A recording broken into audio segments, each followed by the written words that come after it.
The shield of the hoplite was a big shield, about 1 meter wide, but it covered only half the body, and therefore the protection comes from the overlapping of each shield with the man next to him.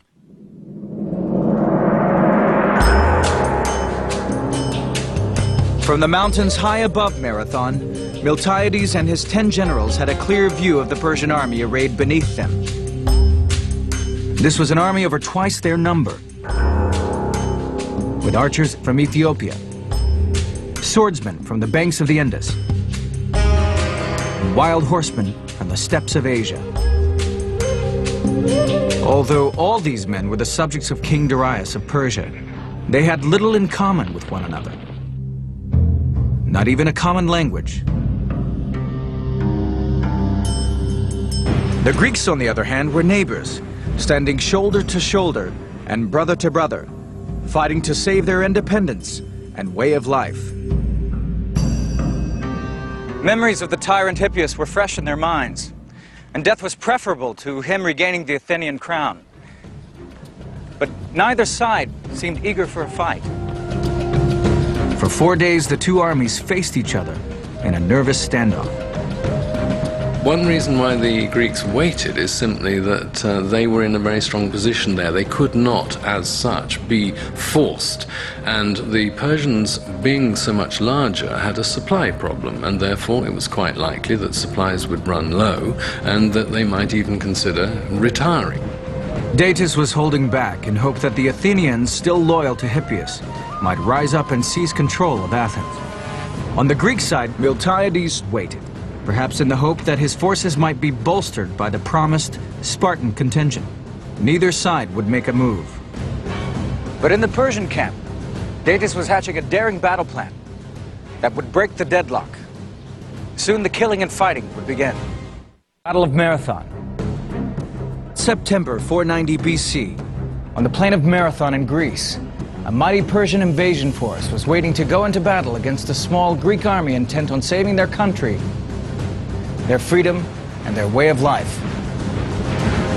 After 4 days of stalemate, the Persian commander Datis decided to gamble everything on a quick victory.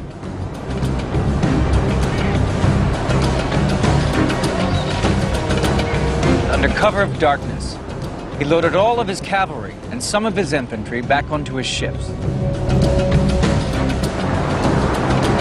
While the Athenian army was at Marathon, he would sail round the coast, land his troops, and attack the unprotected city of Athens. His faithful commander, Artaphernes, would stay at Marathon with a holding force of around 12,000 men. If Datis thought he could load thousands of horses and men onto his ships and sail quietly away into the night, he was very much mistaken. Miltiades' scouts uncovered the ruse. The Greeks consequently realized here is a danger and an opportunity. The danger is if we don't act now, the city will be captured behind our backs. The opportunity is we can march down into the plain now and take them on because they won't have time to unship their cavalry again. Miltiades had to move quickly. It would take Datis more than 10 hours to sail to Athens and several more hours to unload his army. Miltiades had to win a quick victory at Marathon and then march at full speed back to Athens to confront Datis. What they did was seize what the Greeks called kairos. They had a word meaning opportunity, the opportune moment. And I think the genius of Miltiades is indeed largely responsible for their choosing the right moment. Miltiades marshaled his 11,000 hoplites and readied them for battle. Greeks would normally have formed a rectangular phalanx, but he was worried by the length of the enemy battle line. The Persians could sweep around both sides and envelop the Greek army.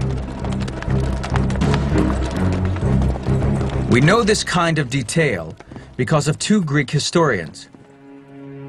Herodotus, who wrote in the years after the battle and may even have met some survivors, and Plutarch, who wrote 400 years later but used material from earlier histories. Miltiades took a huge risk and tore up the battle manual.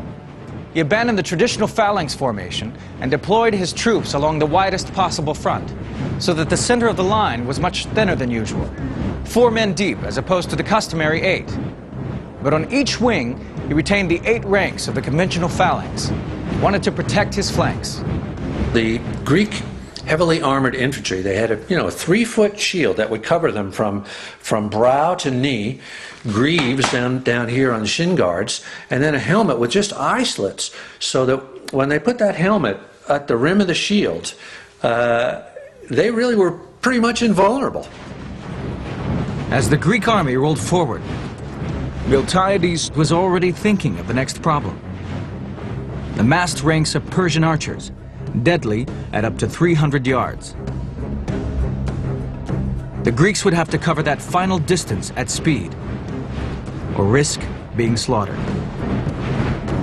They marched forward at a sedate pace, the usual sedate pace of a hoplite army advancing, until they came within bowshot, which is maybe 100 yards or so. Once within bowshot, the Greeks came under a hail of arrows. Miltiades' troops broke into a run. This astonished the Persians. The phalanx, by its very nature, usually went into battle at a slow, steady pace. The Persian archers would have posed a very serious threat to the hoplite force. They had very powerful bows and large arrows that could have done serious damage. Imagine yourself in full armor, with a heavy shield, spear and sword, a total weight of 70 pounds, having to race to the enemy and be able to put up a strong fight when you reached him.